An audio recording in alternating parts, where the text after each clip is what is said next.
ওই তাহিরির মতো ওই বক্তা সে বলবে না, কারণ সে তো নিজের টাকায় বিক্রি হয়ে আসছে। এই অপসংস্কৃতি যেখানে হচ্ছে সেখানে সে ওয়াজ করে কেমনে? আমার মতো আব্দুল আউয়ালকে খোদার কসম খায়া বলি, 1 কোটি টাকা যদি তুমি অপার করো, আমি যাব না তোমার এখানে আলোচনা করে। আমাকে একজন ফেজে দেখাইছে, ফেসবুকের মধ্যে 21-এর চোখ, 21-এর টিভির পক্ষ থেকে একটা সংবাদ তারা প্রচার করেছেন ফেজের মাধ্যমে, 21-এর চোখ। সেটা আপনারা কেউ দেখছেন কিনা আমি জানি না। আপনাদের মধ্যে এরকম কেউ আছে এখানে 21-এর চোখ এই ইয়ের মধ্যে, আমাদের ফেজের মধ্যে কেউ দেখেন নাই? একজনও নাই এখানে। নাম পরে বলতেছি, আগে আপনারা 21-এর চোখ এটা দেখছেন কিনা? ওটার মধ্যে আমাদের নারায়ণগঞ্জের একজন প্রভাবশালী মাজারওয়ালা জীবন বৃত্তান্ত, সেখানে কিছু কীর্তিকলাপগুলি তুলে ধরেছেন। কত রকমের ভণ্ডামি যে সেখানে চলে, এটা দেখে আমি অবাক হয়ে গেছি। এরা পীর, এরা মাজার পূজারী। সেইখানে আমাদের দেশে একজন বক্তা, সে গিয়াসউদ্দিন তাহিরি নামে, সেও সেখানে ওয়াজ করতে গেছে। সিরাজ শাহ সে নিজে তো ভণ্ডামি করেছে, তারপরে যা প্রতিষ্ঠা করে রেখে গেল। বাবা, আমি আপনাদেরকে বোঝার জন্য বলছি, এটা আমার কথা নয়, যেহেতু আমরা সেখানে যাইনি। যারা গিয়েছেন তারা এটা সংবাদ টাকা এই দেশের মানুষের হাতে তুলে দিয়েছেন, তারা যে সংবাদটা তুলে দিয়েছেন, এই জন্য তাদের কাছে আমরা কৃতজ্ঞতা প্রকাশ করছি। কারণ মানুষ, ভালো মানুষেরা অনেকে সেখানে যায় না। সেখানে যায় মদদি, হিরোইনসি, জুয়ারি, গান গানেওয়ালা, নর্তকীরা, ভণ্ড পীর এবং কিছু ভণ্ড ওয়াইজিন। তারা সেখানে গিয়ে যা অবস্থাগুলি করেছে, ওইটা দেখলে আপনি ঈমান হারা হয়ে যাবেন। আমার দেশে নারায়ণগঞ্জের বুকে এত অপকর্ম হচ্ছে যেটা মানুষ, মুসলমান মেনে নিতে পারে না। সেখানে কোটি কোটি টাকার সরানি চলছে। এরা মানুষকে এর মাধ্যমে হেদায়েতের দিকে ডাকছে। এটা কি হেদায়েতের দিকে ডাকছে না জাহান্নামের দিকে ডাকছে? বলেন দেখি। আমার রসুল কি গান পছন্দ করতেন? আমার রসুল কি মহিলাদের নাচ পছন্দ করতেন? আমার রসুল কি এই হিরোইনসিওয়ালাদেরকে পছন্দ করতেন? তাহলে তারা উরুসের নামে এই কাজগুলি করে থাকে। আজ পর্যন্ত বাংলার জমিনে ভণ্ড হোক আর ভালো হোক, কোন পীর তাকে দোতলার উপরে মাটি দিছে এমন ইতিহাস বাংলাদেশে নাই। শুনছেন কেউ? তার কবরটা হলো বিল্ডিং করে চতুর্দিকে ছাদ দিয়ে, ছাদের উপরে কবর বানাইয়া সেইখানে মাটি দিয়া তাকে সেইখানে মাটি দিছে। বলেন, পৃথিবীতে এমন কোন ভণ্ডামি করছেন বলে তার প্রমাণ নাই। তাহলে সমস্ত ভণ্ডামিকে ছেড়ে গেছে। একজন অ্যাডভোকেট আমাকে এই তথ্যটা এসে দিয়েছিলেন। নারায়ণগঞ্জ কোর্টে গিয়েছিলাম, পরে আমাকে বলে যে ভাইজান, অনেক বলার পরে গিয়েছিলাম, সিরাজ শাহ মাজার আমাকে দাওয়াত দিয়েছিলেন, গিয়েছিলাম। যাওয়ার পরে দেখলাম তার বাবার কবরটা কোথায়? দোতলার উপরে।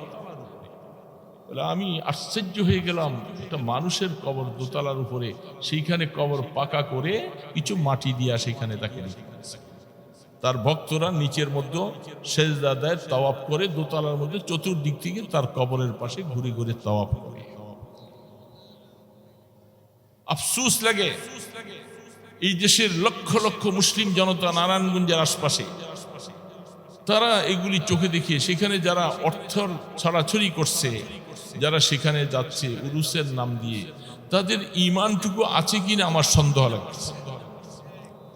দোস্ত, ঈমান যে কোন অবস্থায় চলে যাচ্ছে আমরা একটু চিন্তাও করতেছি। এই কথাগুলি অন্য মাজারওয়ালারা বলবে না। আর ওই তাহিরির মতো ওই বক্তা, সে বলবে না, কারণ সে তো নিজের টাকায় বিক্রি হয়ে আসছে। এই অপসংস্কৃতি যেখানে হচ্ছে সেইখানে সে ওয়াজ করে কেমনে? আমার মতো আব্দুল আউয়ালকে খোদার কসম খাইয়া বলি, 1 কোটি টাকা যদি তুমি অপার করো, আমি যাব না তোমার এখানে আলোচনা করে। তোমরা সেখানে টাকায় বিক্রি হয়ে গেল। তাদের প্রশংসা কিভাবে করো? যারা আল্লাহ পাকের দ্বীনের গলার মধ্যে ছুরি চালাইয়েছে, যারা মুসলমানদেরকে ভিন্ন পথে নিয়ে যাচ্ছে, যারা মুসলমানদেরকে আকীদায় খারাপ করে দিচ্ছে, মহিলাগুলাকে নাচ গানে উদ্বুদ্ধ করছে, আফসোস লাগে। সেখানে মানুষ কি করে যায়, সেখানে টাকা ছড়াচ্ছে, কিভাবে টাকা উড়াচ্ছে, কি আশ্চর্য অবস্থা। এবং সমস্ত কিছুর ক্ষমতার মালিক তার বাবা সিরাজ সাহেবকে মনে করে। তাদের ঈমান আছে, ঈমান ধুয়ে মুছে শীতলক্ষার নদীতে ভেসে চলে গেছে মুসলমান। এই কথা, এই অপসংস্কৃতি থেকে, এই অন্যায় পথ থেকে তাদেরকে ফিরাবে কারা? এটার মূল দায়িত্ব ওলামায়ে কেরামকে নিতে হবে। ওলামায়ে কেরাম ঐক্য হও, সমাজের মুসলিম জনতা তোমাদের পাশে থাকবে। তোমরা আল্লাহ দ্বীনের মশালকে সামনে নিয়ে সামনে এগিয়ে যাও, আমার আল্লাহ পাকের তরফ থেকে তোমাদের উপরে সাহায্য আসবে ইনশাআল্লাহ। বন্দর থানা ওলামা পরিষদ কর্তৃক আয়োজিত ইসলামী মহাসম্মেলনের সম্মানিত সভাপতি, প্রধান অতিথি আল্লামা নুরুল ইসলাম অরিপুরি সাহেব, হযরত উলামায়ে কেরাম, নেককার দিনদার মুসলমান ভাইয়েরা, সর্বপ্রথম আল্লাহ পাকের দরবারে কালেমাত শুকর আদায় করছি, যিনি দয়া করে মায়া করে ফিতনার জমানায় আমাদেরকে ঈমানটুকু দান করলেন। শুকর জানাই আলহামদুলিল্লাহ।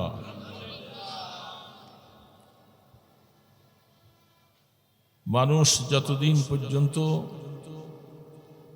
উলামায়ে কেরামদের কথা শোনার মতো অভ্যাস হবে, সেই জাতি বিভ্রান্ত হতে পারে না। জাতির দিক নির্দেশনাকারী উলামায়ে কেরাম, তাদেরকে সামনে রেখে যারা নিজেদের পথ চলা শুরু করবে, তাদের কথা শুনবার মতো অভ্যস্ত হবে। আল্লাহ পাক সেই জাতিকে পথভ্রষ্ট করবেন না। সেই জাতি অবশ্যই সঠিক রাস্তায় পরিচালিত হয়ে গন্তব্যস্থান জান্নাতে ইনশাআল্লাহ পৌঁছে যাবেন, বলে আমিন। জাতির রাহবার ওলামা, এটা কি মানতে আমাদের অসুবিধা আছে? উলামায়ে কেরামদেরকে ভালোবাসতে, উলামায়ে কেরামদের কথা শোনার জন্য আল্লাহ রসুল নির্দেশ করেছেন। কেন? দ্বীন সম্পর্কে জানা, কোন রাস্তায় আমি পরিচালিত হলে আমি আল্লাহ পাকের কাছে নাজাত প্রাপ্ত হব, সেই পথগুলি উলামায়ে কেরাম কোরআন এবং হাদিসের আলোকে নিজেরা দায়িত্ব নিয়ে, মুসলমানদের মায়া মহব্বত নিয়ে তাদেরকে সেই পথে পরিচালিত করার জন্য চেষ্টা করেন। এজন্য জীবনের মূল্যবান সময়ের কিছু অংশ সময় পেলে উলামায়ে কেরামদের মজলিসে বসবো, উলামায়ে কেরামদের কথা শুনবো। কি বলেন? রাজি আছি না আমরা ইনশাআল্লাহ? সারা দেশে আমাদের এই মৌসুমে বিভিন্ন মাদ্রাসায়, বিভিন্ন জায়গায় সামাজিকভাবে ওয়াজ নসিহত সংগঠিত হয়। উলামায়ে কেরাম দিক নির্দেশনামূলক আলোচনা করেন। যারা সেই আলোচনাকে পুঁজি করে চলতে চায়, অবশ্যই তাদের জন্য কল্যাণ বয়ে আনবে। আর যারা উলামায়ে কেরামদের সাথে বিদ্বেষ পোষণ করে, উলামায়ে কেরামদের কথা শুনতে চায় না, তারা আল্লাহ পাকের কথাও শুনতে সক্ষম হবে না। কারণ আল্লাহ রাব্বুল আলামিন তিনি এই পৃথিবীর সমাজে মানুষকে সঠিক পথে পরিচালিত করার জন্য যুগে যুগে নবী রাসূল পাঠিয়েছেন। সর্বশেষ নবী আপনার আমার নবী আকায়ে নামদার তাজদারে মদিনা সরকারে দো আলম মাহবুব খুদা ইমামুল আম্বিয়া খাতামুন নবিয়্যিন মুহাম্মদুর রাসূলুল্লাহ সাল্লাল্লাহু আলাইহি সাল্লামকে সর্বশেষ নবী হিসাবে এই উম্মতের দিশার হিসাবে পাঠিয়েছিলেন। তিনি সর্বজমানায় থাকবেন না, তিনি দুনিয়ার থেকে বিদায় নিয়ে মদিনায় রওজা আথারে আরাম করতেছেন। তিনি দুনিয়ার থেকে চলে যাবার সময় তার এই দ্বীনের মশাল তিনি উলামায়ে কেরামের হাতে অর্পণ করেছেন। তো যে জাতি উলামায়ে কেরামকে নিজেদের রাহবর হিসাবে গ্রহণ করবে, তারা নবীজির অনুসরণ করল, নবীজির কথাকে তারা পালন করল। কারণ জাতির রাহবর হিসাবে নবীজির পক্ষ থেকে উলামায়ে কেরামকে দায়িত্ব দেওয়া হয়েছে। আর উলামায়ে কেরামের দায়িত্ব, সেই দায়িত্ব পাওয়ার পরে মুসলিম জাতির প্রতি মায়া নিয়ে, মহব্বত নিয়ে, ভালোবাসা নিয়ে তাদেরকে সঠিক রাস্তা দেখানো, সঠিক রাস্তায় তাদেরকে পরিচালিত করা, এটা উলামায়ে কেরামের নৈতিক দায়িত্ব। উলামায়ে কেরাম যদি সেই দায়িত্বে অবহেলা করে, অবশ্যই তারা কিয়ামতের ময়দানে রাসূলের সামনে জবাব দিতে হবে। এই জন্যেই উলামায়ে কেরাম হাজারো কষ্ট ব্যস্ততার মাঝে আপনাদেরকে সাথে নিয়ে এই ধরনের কিছু অনুষ্ঠানমালা উপহার দেওয়ার চেষ্টা করেন। অলিপুরি সাহেবের মতো মানুষকে এনে আপনাদের সামনে দ্বীনি কথা শোনাবার জন্য চেষ্টা করেন। এটা উলামায়ে কেরাম তাদের দায়িত্ব আদায় করতেছেন। এটা উলামায়ে কেরাম এর উপরে আপনাদের এহসান নয়, বরং উলামায়ে কেরামদের এহসান আপনাদের। কি বলেন, ঠিক না বেঠিক? আল্লাহু আকবার। আল্লাহ সুবহানাহু ওয়া তাআলা দুঃখ পরিতাপের বিষয়, আজ তো আমরা দেশের মধ্যে দীর্ঘদিন পর্যন্ত স্বাধীনভাবে ওয়াজ মাহফিলে অনেক সময় কথা বলতে পারি না। কথা বলার আগে চিন্তা করা হয়েছে কি বলবো, কি দিক, কোন দিক থেকে নিষেধ চলে আসে, মাইকটা টেনে যাবে, নিয়ে যাবে, কণ্ঠনালী চেপে ধরবে, কোন দিক থেকে আবার মামলা হয়ে যায়, জেলে চলে যেতে হবে। এই বিভিন্ন রকমের ভয় ভীতির উপরেই আমাদের সময়টা কাটছে। কি বলে, ঠিক না বেঠিক? উলামায়ে কেরাম, তারপরেও উলামায়ে কেরাম হক বলতে পিছপা হয়নি, চেষ্টা করেছে বিভিন্ন আঙ্গিকে, ইশারায় হলেও কথাগুলি পৌঁছাবার জন্য। তারপরেও তারা অনেক সময় খুব কষ্ট দিয়েছে উলামায়ে কেরাম। যে জাতি উলামায়ে কেরামকে কষ্ট দেয়, সেই জাতির উন্নতি হয় না, তারা অবনতির দিকে চলে যায়, তাদের পানিশমেন্ট আল্লাহর তরফ থেকে চলে আসে। কারণ উলামায়ে কেরাম আল্লাহ পাকের প্রিয় ভাজন। উলামায়ে কেরামকে আল্লাহ ভালোবাসেন, উলামায়ে কেরাম আল্লাহকে বেশি ভালোবাসেন। এই কথাটা আমার নয়, আপনার নয়, আমাদের নবীজির নয়, দুনিয়ার কোনো মানুষের নয়। এই কথা সরাসরি রব্বুল আলামিন আল্লাহ পাক বলতেছেন, ইন্নামা ইয়াখশাল্লাহ মিন ইবাদিহিল উলামা। খাশিয়াতুল্লাহ, আল্লাহ পাকের ভয় ওই ব্যক্তি আদায় করবে, ওই ব্যক্তি অন্তরে জায়গা দিবে যার অন্তরে আল্লাহর মহব্বত আছে।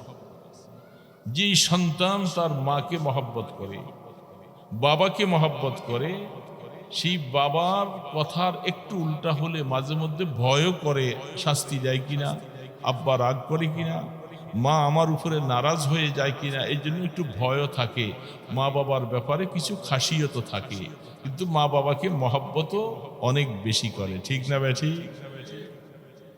এই জন্য আল্লাহ রাব্বুল আলামিন বলেন, উলামায়ে কেরাম আল্লাহকে বেশি ভয় করে, আল্লাহ পাককে বেশি ভালোবাসে। এই জন্য আল্লাহর সাথে ভয় আর ভালোবাসার সম্পর্কটা উলামায়ে কেরামদের কাছে। এটার মূল কারণ হলো তারা কোরআন হাদিস পড়ে, বুঝে, যেহেতু আল্লাহ পাকের শাস্তি কত কঠিন, এটা তারা সচক্ষে কোরআনের মধ্যে দেখে, হাদিসের মধ্যে দেখে, দেখে দেখে তারা ভয় ভীতির উপরে চলে। রাস্তা বহুত পিছিলি হয়, এই পিছিলি রাস্তার উপরে চলতে বহুত চিন্তা ভাবনা করে চলতে হয়। তাই উলামায়ে কেরাম, হ্যাঁ, আবার এই কথা আমি একবারে বলি না যে উলামায়ে কেরামদের মধ্যে কুল্লা একেবারে পুরাপুরি সবাই 16 আনা সঠিক পথে আছে, সেটাও আমি বলি।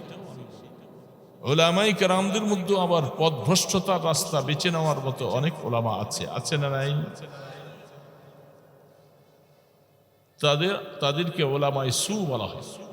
এরা ওলামা নামধারী, যারা বিভিন্ন মাজারে গিয়ে তাদের মাজারওয়ালাদেরকে উৎসাহিত করে, গান বাদ্যাওয়ালাদেরকে উৎসাহিত করে, ঢোল তবলা বাজাচ্ছে তাদেরকে উৎসাহিত করে, সেখানে ওয়াজ করে করে পকেট ভারী করে আসে।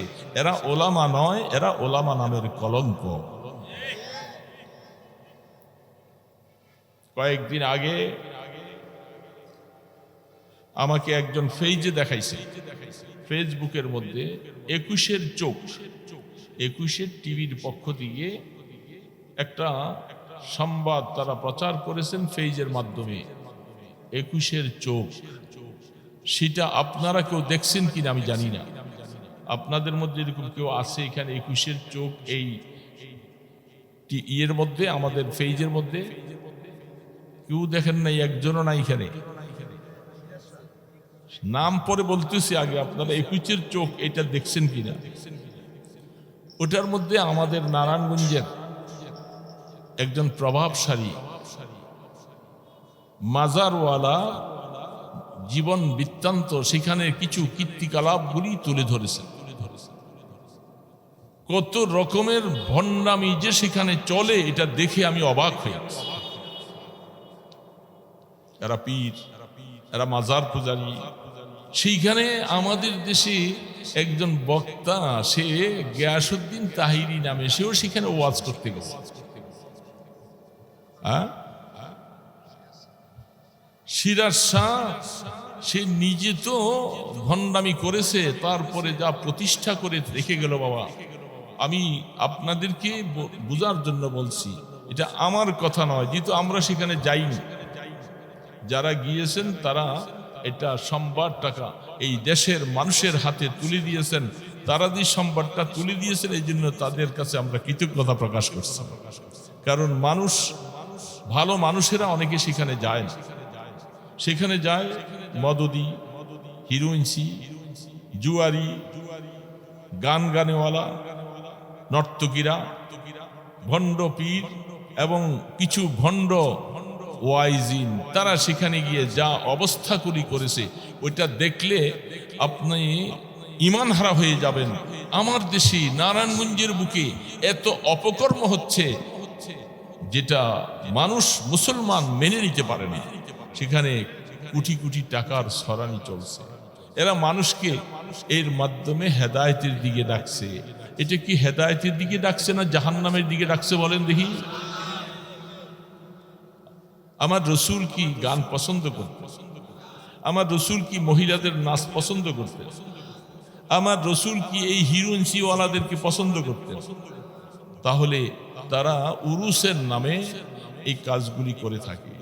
আজ পর্যন্ত বাংলার জমিনে ভণ্ড হোক আর ভালো হোক, কোন পীর তাকে দোতলার উপরে মাটি দিছে এমন ইতিহাস বাংলাদেশে নাই।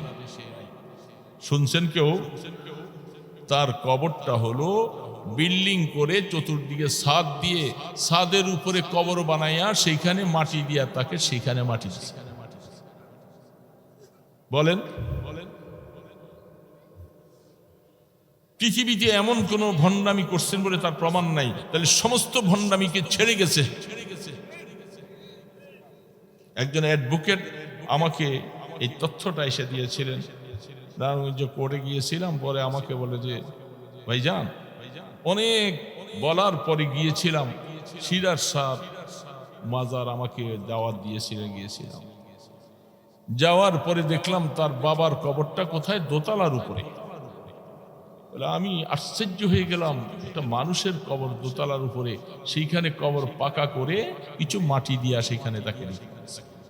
তার ভক্তরা নিচের মধ্যে সেজদা দেয়, তাওয়াফ করে, দোতলার মধ্যে চতুর্দিক থেকে তার কবরের পাশে ঘুরে ঘুরে তাওয়াফ করে।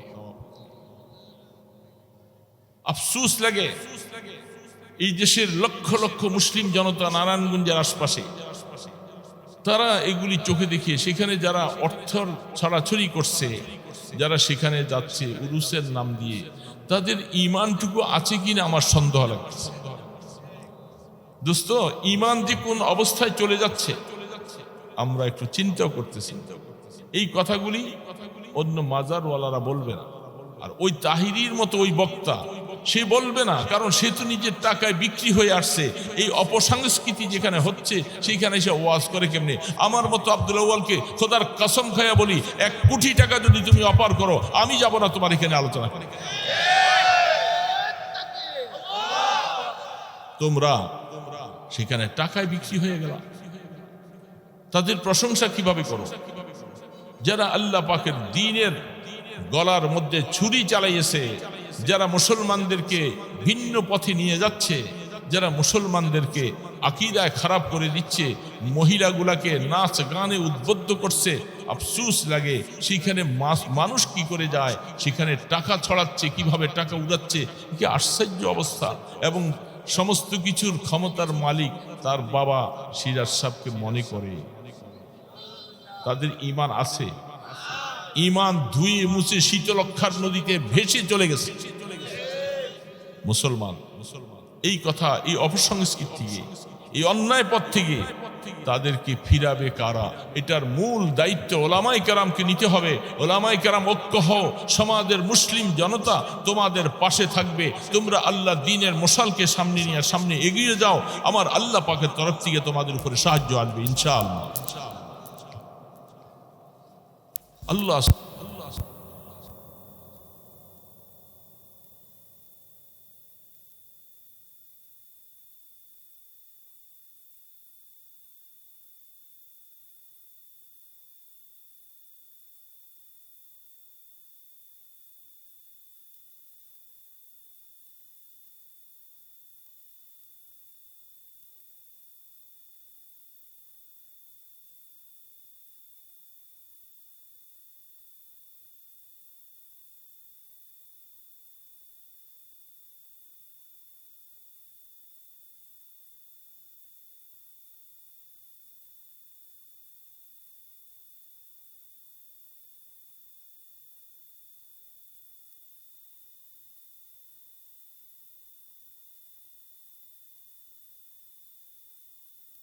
আমি তার সমালোচনা করেছিলাম, আপনি সেখানে কি করে যেতে পারেন?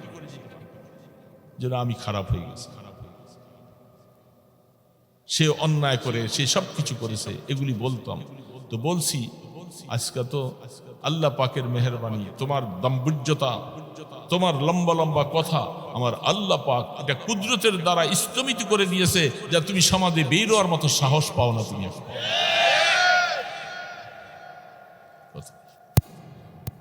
যারা উলামায়ে কেরামের কণ্ঠনালীকে আপনাদের ২৫০০-এর নামধারী বড় একজন এমপি উলামায়ে কেরামদেরকে স্টেজের মধ্যে বেইজ্জতি করেছে, তার নাম না দিলে সেখানে মাহফিল করা যাবে না, এবং তাকে লম্বা বক্তৃতা, আমি ২-৩টা প্রোগ্রামে গিয়েছিলাম, আমার সাথে কোনো বেয়াদবি করে নাই, মোটামুটি সালাম কালাম দিয়ে পাশে বসে কিছু কথা শুনছে। তারপরে তাকে মাইক ছেড়ে দিলে বড় ওয়াইজ, সে নিজে নিজের ঈমানের খবর রাখে না, সে আপনাকে ওয়াজ করে।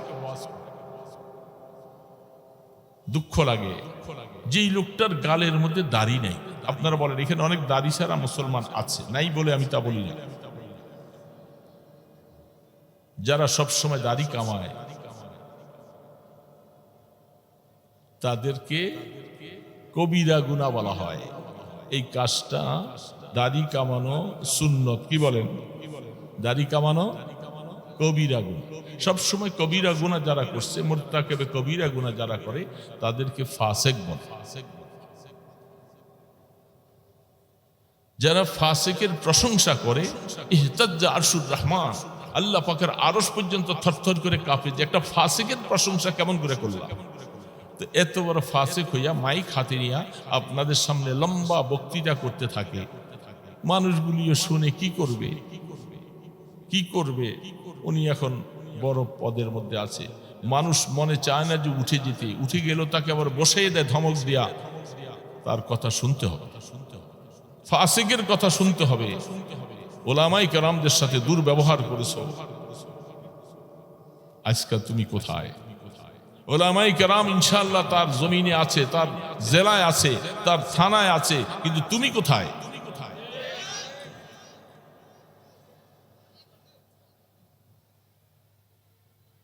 ইজ্জতের মালিক আমার আল্লাহ, মনে রাখেন। আল্লাহ রাব্বুল আলামিন এই জমিনটা, হ্যাঁ আমি আবার এই কথা আপনাদেরকে বলতেছি, যেহেতু মানুষ যখন জুলুম করতে থাকে, অন্যায় করতে থাকে, করতে করতে করতে করতে যখন এটা উপচে পড়া শুরু হয়ে যায়, তখন আল্লাহ পাকের ধৈর্যের বানটা ছেড়ে যায়, তখন আল্লাহ পাক পানিশমেন্ট দেওয়া শুরু করে। এই জন্য বুঝে শুনে আমাদেরকে পথ চলতে হবে। পথটা বড় কঠিনতম পথ। আগামী দিনে আমরা যারা চলবো, আমরা যারা সমাজের নেতৃত্ব দিব, আমাদেরকে বুঝতে হবে আমি যেন নামাজি হই, আমি যেন মানুষের হক নষ্ট না করি, আমি দেশের অর্থ যেন নষ্ট না করি। এটা মনে রেখে আমাদেরকে সামনে চলতে হবে। কি বলেন, চলবো না ইনশাআল্লাহ? আল্লাহ রাব্বুল আলামিন কোরআনে বলেছেন, উতলু মা উহিয়া ইলাইকা মিনাল কিতাব ওয়া আকিমিস সালাহ ইন্নাস সালাতা তানহা আনিল ফাহশাই ওয়াল মুনকার। আল্লাহ পাক বলতেছেন, বন্ধু আমার, রাসূলকে আল্লাহ পাক বলেন আপনি কোরআন তেলাওয়াত করেন বেশি বেশি। আমি লম্বা কথা বলবো না, হুজুর চলে আসবে একটু পরে, অলিপুরি সব আসছেন ইনশাআল্লাহ। তো আল্লাহ পাক তার নবীকে কোরআন তেলাওয়াতের কথা বলছে। কোরআন তার উপরে নাজিল হয়েছে, তাকে বলতেছে আপনি কোরআন তেলাওয়াত করেন। আর আমরা যারা কোরআন শিখি নাই, তেলাওয়াত তো দূরের কথা, আমরা রাসূল পাক সাল্লাল্লাহু আলাইহি ওয়াসাল্লামের উম্মতের মধ্যে আমরা কত নম্বর?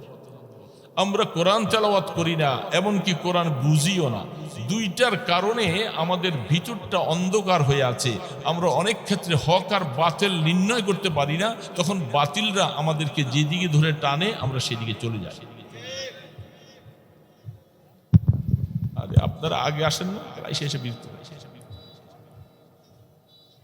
মানুষকে পথভ্রষ্ট করার জন্য সবচেয়ে বড় একটা কারণ হলো, যে জাতি কোরআন থেকে পিছে সরে থাকে, যে জাতির দিনের মধ্যে কোরআনের কোনো নূর নাই, কোরআনের উপরে চলার মতো অবস্থা নাই, সেই জাতিকে পথভ্রষ্ট করা, বিভ্রান্ত করা বিজাতিদের জন্য সহজ।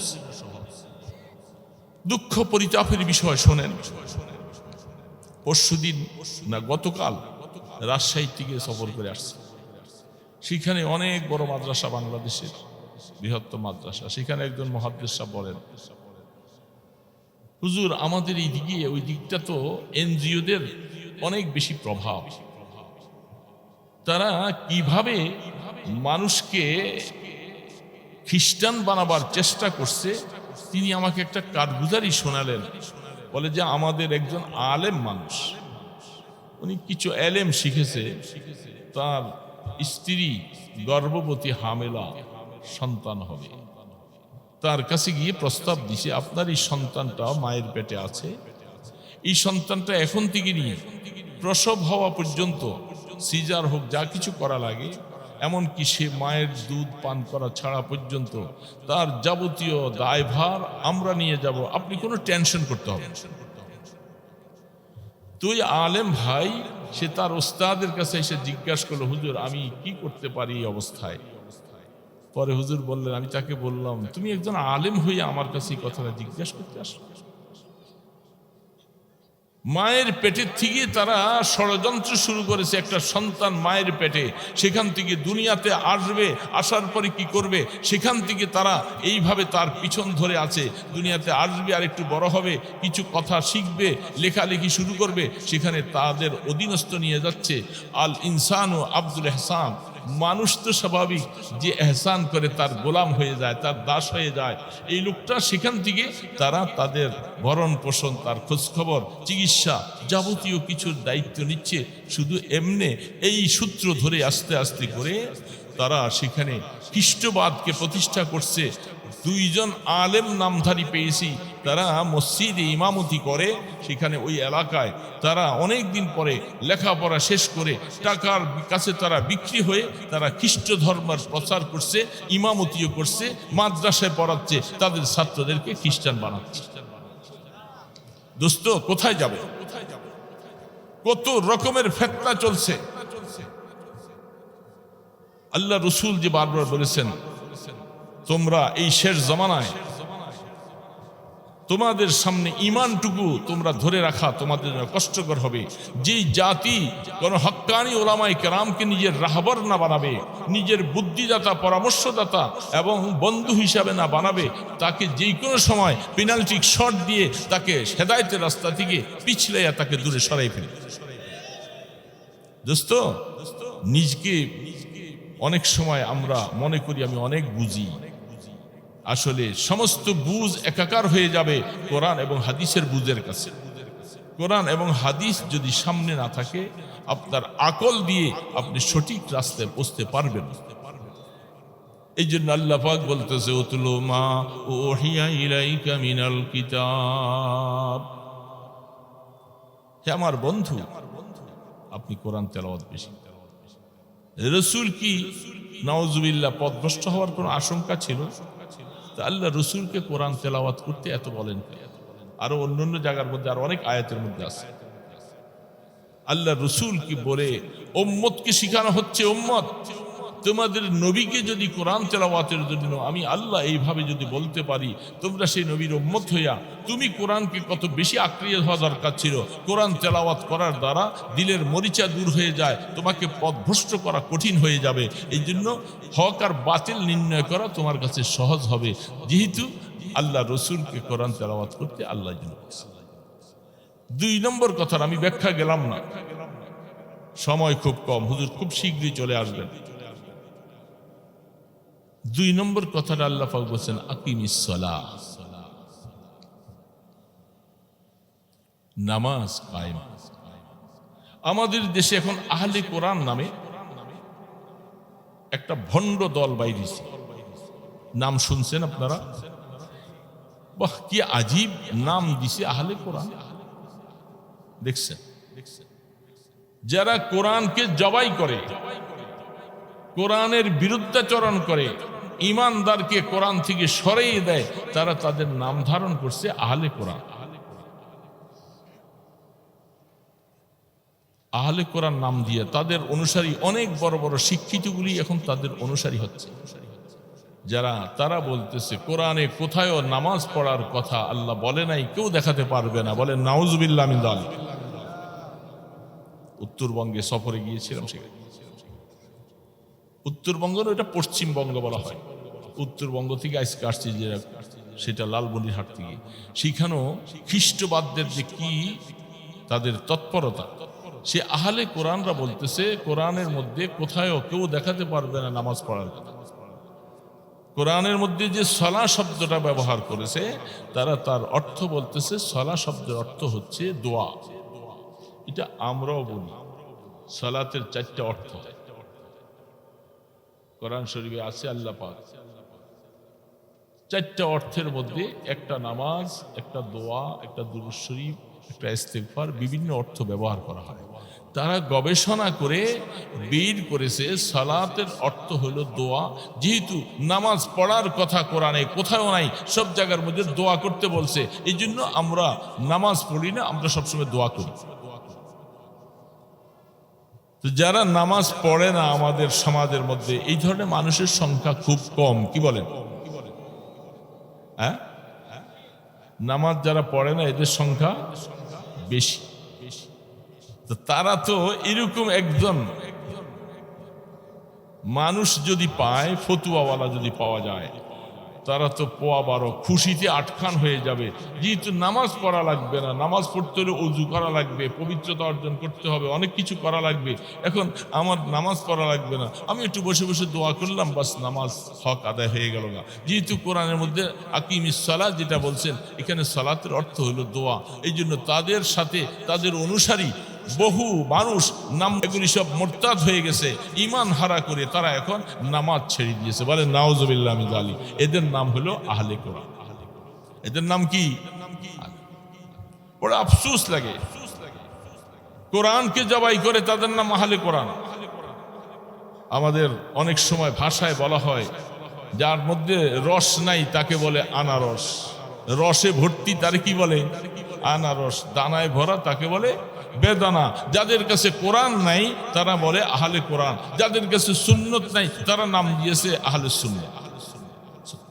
এই জন্য দোস্ত, হুজুর চলে আসছে, আর কথা নয়, আমি একটু সামান্য কথা দিয়ে আপনাদেরকে বসায় দিলাম একটু। যেহেতু আসলেন, দূর থেকে আসছেন, বড় মানুষ, কিছু কথা বলবে, মানুষ তো আসতে হয়, মানুষগুলি আইসা মোটামুটি বসতেছেন, আরও কিছু আসবে। এই জন্য হুজুর আল্লাহর বান্দারা যারা আসতেছেন সকলে হুজুরের আলোচনা শোনার জন্য, আমিও শুনতে মনে চায়, কিন্তু আসলে আমি অত্যন্ত অসুস্থ, টায়ার, অনেক দূর থেকে সফর করে, সেই লালমনিরহাট থেকে সফর করে আসছি, আইসা এখনো বিশ্রাম করতে পারিনি। আগামীকাল আমার একটা অপারেশন আছে, আমি হাসপাতালে ভর্তি হব। দোয়া চাইতেছি, হুজুরও অসুস্থ, আল্লাহ পাক হুজুরের হায়াতের মধ্যে যেন বরকত দান করেন, সুস্থতার হায়াত যেন দান করেন। এই উম্মতকে যেন আরো কিছু দিক নির্দেশনামূলক আলোচনা করে এই উম্মতকে যেন শান্তি করে দিতে পারেন, আর পথভ্রষ্টের পথ থেকে আমরা যেন বাঁচতে পারি। আল্লাহ পাক হযরতের হায়াতের মধ্যে তৈয়বা দান করেন, বরকত দান করেন। ওয়া আখিরু দাওয়ানা আনিল হামদুলিল্লাহি রাব্বিল আলামিন। আসসালামু আলাইকুম ওয়া রাহমাতুল্লাহি ওয়া বারাকাতুহু।